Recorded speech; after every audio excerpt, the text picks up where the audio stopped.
The desert air hums with the static of impending violence. A family sits at a dinner table oblivious to the shadow crossing their threshold. In a sudden burst of propulsive force, a double-barrel blast shatters the domestic peace. A young boy watches his world collapse into the dust of East Texas. But this isn't just a murder, it's a calibration of destiny. A cross is carved into flesh, a mark of ownership, a mark of vengeance.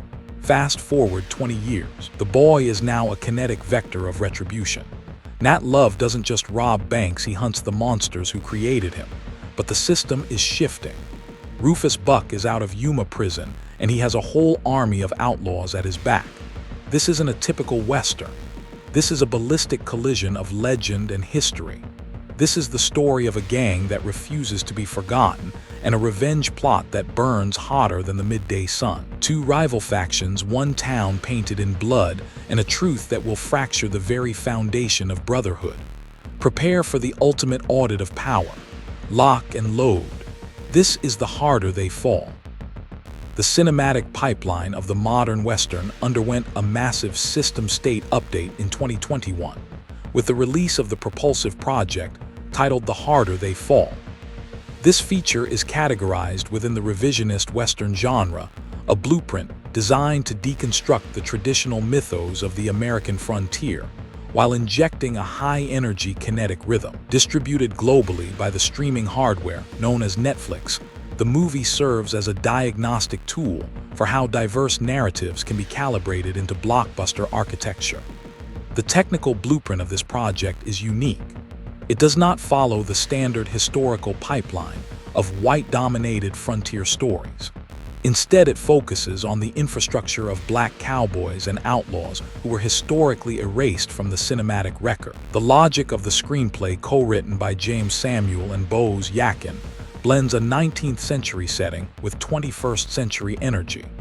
This is a system where the dusty trails of the Old West meet the bass-heavy beats of modern production.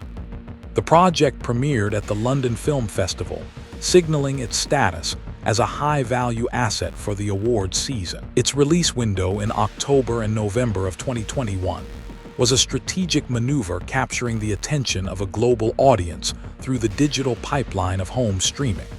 While most Westerns rely on slow burn pacing, this project uses a faster editing rhythm and high chromatic saturation to maintain a constant state of engagement. It is a bold diagnostic of the Western genre, proving that the old ways can be updated with new hardware for a new generation. The success of any cinematic system relies on the quality of its biological assets, and the cast of The Harder They Fall is a masterclass in high-performance assembly. At the center of the Love Gang is Nat Love, portrayed by Jonathan Majors, with a mix of vulnerability and propulsive intent.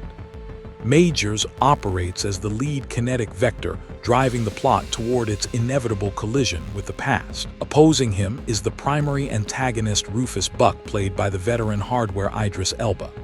Elba brings a cold, calculated gravity to the role, treating every scene as a tactical geometry of power.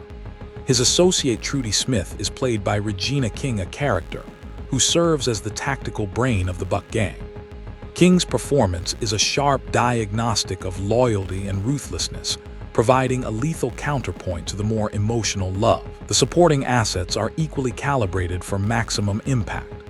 Zazie Beetz portrays Stagecoach Mary, a business asset with a lethal edge, while LaKeith Stanfield plays Cherokee Bill, a quick-draw specialist whose logic is as sharp as his bullets. Other key components include Delroy Lindo as the lawman bass, Reeves R.J. Seiler as the ambitious Jim Beckworth, and Danielle Deadweiler as Cuffy, a character whose physical performance is a testament to the movie's diverse architecture. This ensemble is not just a collection of actors, it is a carefully weighted system designed to balance drama, action, and historical weight. The primary architect of this project is Jeymes Samuel, a director who also operates under the musical moniker The Bullets. This was Samuel's featured directorial debut, but his vision for the project's infrastructure was fully formed from the start.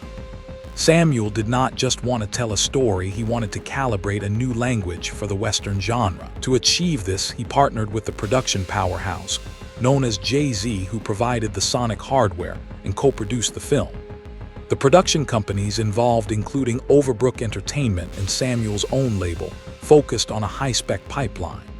The cinematography was handled by Mihai Malimir Jr., using high-resolution digital cameras to capture the vibrant color palette and kinetic motion of the fight sequences. The writers Samuel and Bose Yakin spent years refining the script's logic, ensuring that the fictionalized plot beats were grounded in the names of real historical figures. From a production standpoint, the movie faced several system errors, primarily the global pandemic, which paused filming in 2020. Several early cast members, including Wesley Snipes and Sterling K. Brown, had to exit the project due to schedule friction. However, the final calibration of the crew and creative leads resulted in a polished, high-output final product. The director's lens focused on a stylized, almost operatic approach to violence, turning every gunshot into a rhythmic beat within the larger cinematic symphony. In terms of financial metrics and market impact, The Harder They Fall was designed as a prestige blockbuster for the Netflix ecosystem. Because it bypassed a traditional wide theatrical release, its box office collection data is limited to a few specific regions where it had a short calibration run. However, its true value was measured in the digital traffic it generated across the global pipeline. It became one of the most watched assets on the platform during its launch window, proving a high demand for modernized Western stories. The critical reception was a positive diagnostic of the film's quality. Critics praised the high-energy pacing and the exceptional cast assembly, resulting in a strong rating on major aggregate platforms like Rotten Tomatoes. The project was not just a commercial hit, it was a cultural event. It sparked a new audit of the history of the Black West, encouraging viewers to look beyond the movie's fictional plot and discover the real individuals like Bass Reeves and Bill Pickett. The distribution strategy was lethal in its efficiency. By launching simultaneously in multiple countries, Netflix ensured the movie became a global conversation. The marketing hardware focused on the star power of Idris Elba and Regina, while highlighting the unique musical infrastructure created by Jay-Z. This combination of top-tier talent and a fresh kinetic take on a classic genre ensured that the movie would remain a key asset in the library for years to come. The characters in this cinematic system do not remain static. They undergo a constant calibration of identity and purpose. Nat Love begins the narrative as a wounded child, literally marked by his father's killer. His progression is a study in internal programming, shifting from a man driven by blind rage to a leader who understands the cost of victory. By the time the final act is initiated, Love has reconciled his past hardware with his future survival. Rufus Buck's arc is a diagnostic of the corrupting nature of power and the weight of legacy. He is introduced as an unstoppable force, a ghost from the past who has returned to reclaim his territory. However, as the story beats unfold, we see the biological fallout of his own trauma. His final confrontation with Love reveals a hidden layer to his architecture, showing that he was just another victim of a cycle of violence that started long before the movie began. The supporting assets also show significant progression. Stagecoach Mary evolves from a secluded saloon owner back into a tactical warrior, while Jim Beckworth's arc is defined by his desire for recognition in a world of legends. Even the antagonists like Trudy Smith show a rigid loyalty that defines their every move. Each role is a specific component in a larger machine, and their individual evolutions are the gears that drive the plot toward its terminal conclusion. This asset progression ensures that the audience is emotionally invested in the system state of every character on screen. The audit of the terminal error begins in the isolated tactical geometry of an East Texas homestead. The thermal load of the interior environment is calibrated through a low Kelvin scale, suggesting a domestic system state before the application of external force. Biological asset Nat Love Age 11 is situated within the kitchen infrastructure, when the primary threat vector Rufus Buck breaches the perimeter. The anamorphic lens axis introduces a specific optical distortion at the edges of the field, magnifying the cognitive load on the young asset as his parents are neutralized. The ballistic trajectory of the projectiles suggests a high propulsive force from the revolvers, resulting in immediate biological fallout for the mother and father assets. The forensic deconstruction of the physical encounter reveals a deliberate behavioral stimulus. Buck does not simply terminate the young asset, he performs a calibration of permanent trauma. Using a blade as the primary hardware, he carves a cross into the forehead of the boy. This is a marking of the biological asset, a diagnostic indicator that will dictate the internal programming of Nat Love for the next 20 years. The depth of field in these sequences remains shallow, isolating the pain of the asset from the surrounding tactical geometry. Volumetric haze from the black powder discharge lingers in the air, creating a thick atmospheric load that underscores the terminal state of the family unit. This initial impulse is the blueprint for all future kinetic vectors in the narrative. From a structural perspective, the scene establishes the fundamental logic of the vengeance pipeline. The displacement of the young asset from a protected state to an outlaw state is a result of this primary friction. Every move Nat Love makes in the subsequent 19 years is a calculation based on the inertia of this single event. The optical distortion used during the close-ups of the carving procedure serves to heighten the synaptic response of the observer, ensuring the mark remains a permanent part of the forensic record. Moving from the thermal hazards of the burning home to the cold reality of the frontier, the project initiates its primary story beats with clinical precision. Transitioning to the present-day system state, we observe the adult biological asset Nat Love engaging in a mission of precise termination. The target is Cortez, a remaining component of the Buck hardware.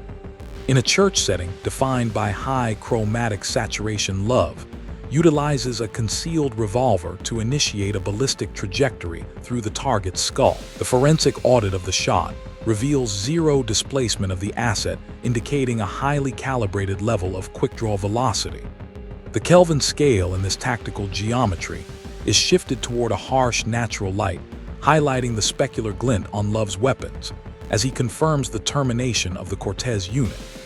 Simultaneously, assets Jim Beckworth and Bill Pickett are executing a separate diagnostic on the Crimson Hood Gang. The tactical geometry of the desert canyon is used to create a bottleneck for the target transport. Beckworth, the quick-draw asset, exhibits a high cognitive load, constantly evaluating his own velocity against his peers. The hardware used in the ambush includes repeating rifles and revolvers, creating a high propulsive force that overwhelms the Crimson Hood defense systems. The biological fallout of the Crimson Hood units is extensive, leaving only a single survivor to provide data on the stolen $25,000 haul. This monetary asset is revealed to belong to the Rufus Buck pipeline, creating a fatal friction between the two gangs.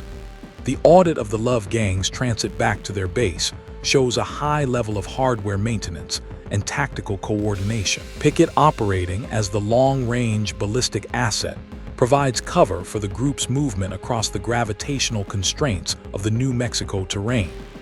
The lens axis during these transit sequences remains wide, capturing the volumetric haze of the dust clouds kicked up by the horses. This displacement of the gang from the site of the heist back to the safety of Merrifield Saloon is a critical phase in the system state. It allows for the recalibration of their goal, moving from simple theft to the eventual forensic deconstruction of the Buck organization. The Yuma Territorial Prison Transport represents a highly fortified infrastructure designed to contain high-threat biological assets. However, an audit of the security protocols reveals a terminal error in the defense logic. As the train moves along its rail pipeline, a disruption is initiated by assets Trudy Smith and Cherokee Bill. The tactical geometry of the train cars is tight, limiting the depth of field and forcing a high-velocity confrontation in close quarters.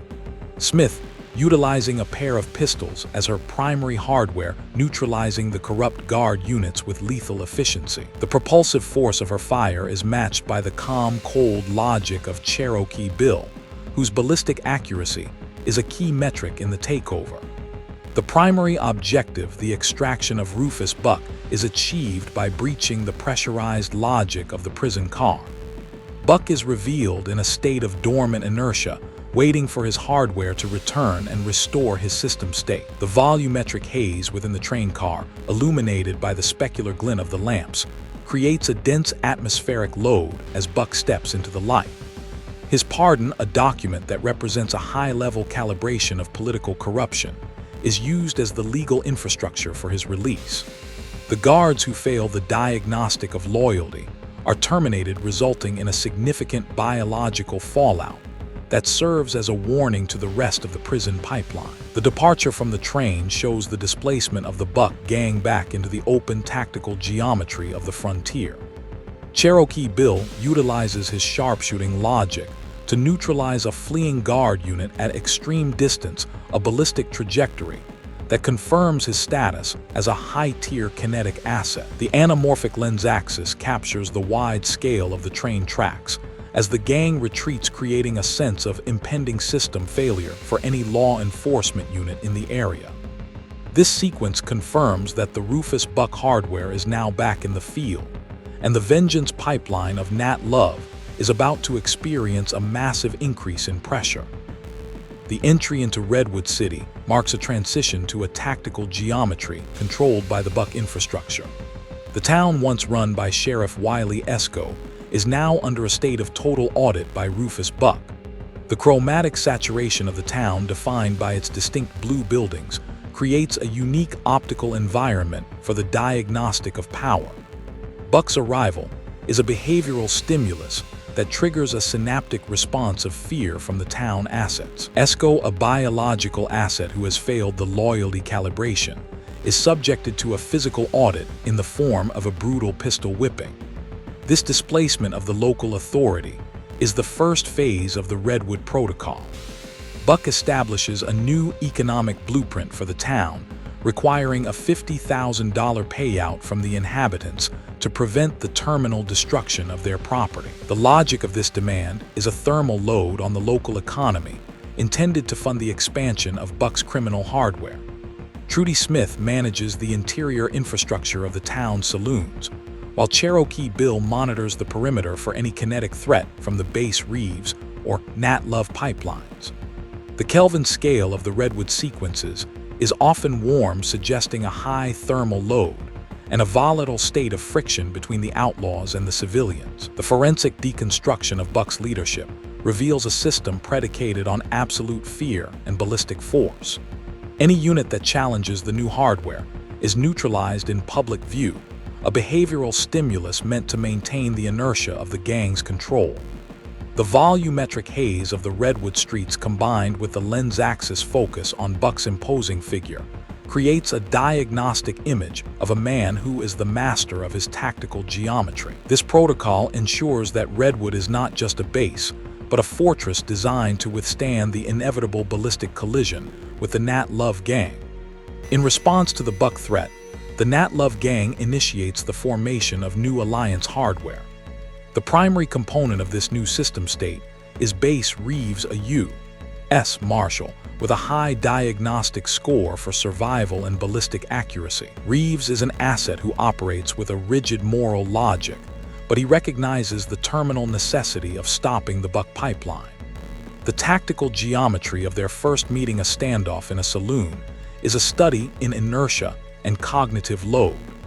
Love and Reeves evaluate each other's kinetic potential before agreeing on a joint diagnostic of the Redwood situation. The addition of Mary Fields, also known as Stagecoach Mary, brings a high-value business and tactical asset to the team. Her saloon infrastructure in Douglastown serves as the primary staging area for the mission calibration. The gang's hardware is expanded to include the Enforcer asset Cuffy, whose physical strength and quick-draw velocity are critical metrics for the upcoming conflict. The depth of field in these sequences is wider, capturing the full assembly of the Alliance as they prepare their weapons and plan their displacement to Redwood City. The Kelvin scale is balanced, suggesting a calm, calculated state before the high-friction events of the third act. Moving from the planning phase to the tactical recon phase, Mary Fields volunteers to infiltrate Redwood under the guise of an acquisition scout. This move is a diagnostic mission designed to gather data on the Buck Gang's hardware and troop placement. The synaptic response of the group to this plan is one of caution, but the logic of the situation dictates the necessity of the risk. As Mary departs, the kinetic vectors of the Nat Love Gang begin their propulsive movement toward the final tactical geometry. The infrastructure of the Alliance is now complete, and the terminal collision between the Love and Buck pipelines is fully calibrated. The sequential logic of the operation enters a high-torque phase as biological asset Mary Fields penetrates the Redwood combat matrix. The topography of the town is characterized by its specific chromatic substrate, a blue-painted infrastructure that serves as a visual node for the Buck organization. Fields' entry is a calculated move within the larger framework of the mission, intended to perform a live audit of the enemy chassis. As she enters the saloon node, the illuminance levels drop, and the sensor array of the Buck Gang locks onto her presence. Asset Trudy Smith initiates a behavioral loop of aggression, perceiving the arrival of Fields as a disruption to the established grid. The torque of the verbal exchange quickly escalates into a physical impulse, resulting in the sensory input of pain, as Fields is neutralized and secured within the town's holding facility. Shifting focus from the perimeter grid to the central node, Nat Love makes the logical decision to surrender his autonomy to ensure the preservation of the Fields unit. The impact vector of this choice is immediate, as the Love unit is subjected to an audit of physical resistance. Smith and her associate units perform a clinical application of force, attempting to break the internal programming of the asset. The resistance of the Love unit remains high, even as the cardiac spike of his biological indicators suggests a state of extreme stress. Rufus Buck observes the interaction with a cold, detached framework, treating the captured assets as mere components in a larger political circuit.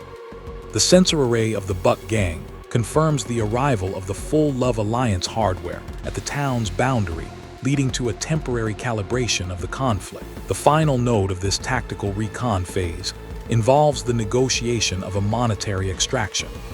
Buck dictates a new blueprint for the release of the Fields unit, requiring Love to perform a high-torque extraction from a bank infrastructure located in a nearby white township. The logic of this command is to create a force gradient between Love and the surrounding social substrate, effectively forcing the asset to act as an agent of chaos. As the Love and Cuffy units depart for the extraction, note the sensory input of the Redwood town remains hostile. The topography of the region, with its harsh parallax and shifting photon density, underscores the volatility of the combat matrix. The infrastructure of the town is now primed for a high-intensity ballistic exchange, and the biological imperatives of all units are nearing a state of terminal collision. The mission moves into the township substrate known as the White Town, a location characterized by a distinct lack of chromatic saturation. This optical environment serves as a clinical backdrop for the monetary extraction. Biological assets, Love and Cuffy, utilize their quick-draw hardware to initiate the bank audit, creating a high-torque impulse that leaves the local security units in a state of paralysis. The framework of the robbery is defined by its efficiency, avoiding biological terminations, while maximizing the volume of the currency extraction. The torque required to breach the bank's vault infrastructure is applied with precision, resulting in the successful recovery of the $50,000 node required by the Buck organization. The forensic deconstruction of the escape shows a high-torque transit across the desert topography. Love and Cuffy maintain a constant focal lock on the surrounding terrain, anticipating any resistance from local law enforcement units. The inertia of their movement is high, and the sensory input of the environment is dominated by the glare of the sun against the pale white substrate of the town. This extraction is not just about the monetary asset, It is a calibration of the Love Gang's ability to operate under extreme pressure. As they return to the Redwood combat matrix, the internal programming of the Love unit is focused on the release of the Fields unit, even as the sequential logic of the situation suggests a high probability of a terminal trap. As the extraction units converge with the remaining Alliance hardware, a new blueprint is developed to counteract the Buck Gang's sensor array. The group utilizes a decoy transport rigged with high-impulse explosives to create a massive expansion of thermal energy at the town's perimeter. This move is designed to disrupt the Buck Gang's framework and create an opening for a direct ballistic exchange. The torque of the coming conflict is palpable, and the biological assets within the Love Gang are preparing for a total audit of their survival metrics. The sequential logic of the Vengeance pipeline is nearing its final node, and the topography of Redwood is about to be redefined by a massive application of ballistic torque. The high-torque collision between the Love and Buck hardware initiates with the detonation of the decoy transport. The expansion of thermal energy creates a massive disruption in the Redwood combat matrix, shattering the blue-painted substrate of the town's facade. The impact vectors of the resulting gunfight are dense and chaotic, with a high frequency of ballistic exchanges across the town's grid. Asset Jim Beckworth attempts to initiate a quick-draw duel with Cherokee Bill, but his cardiac spike and sensory input fail him at the critical node. The resulting impact vector from Bill's weapon leads to the immediate biological termination of the Beckworth unit, a failure in the asset's quick-draw framework. Moving from the perimeter nodes to the town center, the Love Alliance hardware engages in a total audit of the Buck Gang's presence. Base Reeves and Cuffy utilize long-range ballistic hardware to neutralize multiple enemy units, creating a force gradient that shifts the control of the combat matrix in their favor. The sensory input of the environment is dominated by the staccato rhythm of gunfire and the volumetric haze of the black powder discharge. The biological fallout is extensive as multiple Buck units reach a state of terminal termination. Mary Fields, now freed from her holding infrastructure, engages Trudy Smith in a high-torque physical audit, a framework of raw biological resistance that ends with the neutralization of the Smith unit. The terminal phase of the conflict involves the termination of the Cherokee Bill unit. Bill, who has already neutralized the Bill Pickett unit, finds himself caught in the focal lock of the Cuffy unit. The quick-draw exchange that follows is a study in synaptic firing and high-torque accuracy. Cuffy initiates her ballistic trajectory before Bill can recalibrate his aim, resulting in a terminal impact vector that ends the Bill threat.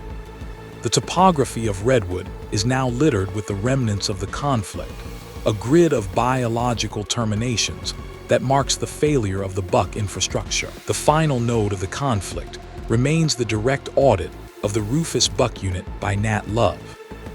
Nat Love enters the interior chassis of the Buck Mansion node, performing a final diagnostic of the environment. Rufus Buck is located in a state of static inertia, seated within his office infrastructure, with no defensive hardware visible. The sensory input of the room is heavy with the weight of the coming revelation. Buck initiates a sequential logic that recalibrates Love's entire understanding of the Vengeance pipeline. He reveals that they are biological siblings, half-brothers connected through the trauma signature of their shared father. This information triggers a massive synaptic response in the Love unit, disrupting his internal programming and forcing a total audit of his behavioral loop. The forensic deconstruction of Buck's history reveals a framework of abuse and biological fallout. Their father, a former outlaw unit, had destroyed Buck's mother before initiating a new biological cycle with Love's mother. The cross carved into Love's forehead was not just a mark of vengeance, it was a trauma signature meant to bind the two siblings in a permanent circuit of suffering.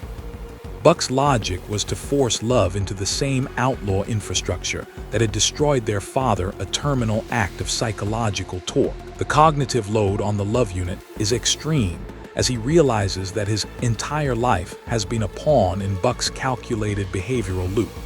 The terminal decision is reached with a final application of ballistic torque. Despite the fraternal node, Love recognizes that the buck unit remains a terminal threat to the stability of the frontier substrate. He initiates a final shot, a clinical termination that ends the life of his half-brother. The biological fallout of the buck unit is silent, marking the completion of the vengeance pipeline. Love performs a final act of respect, closing the eyes of the unit and exiting the mansion infrastructure.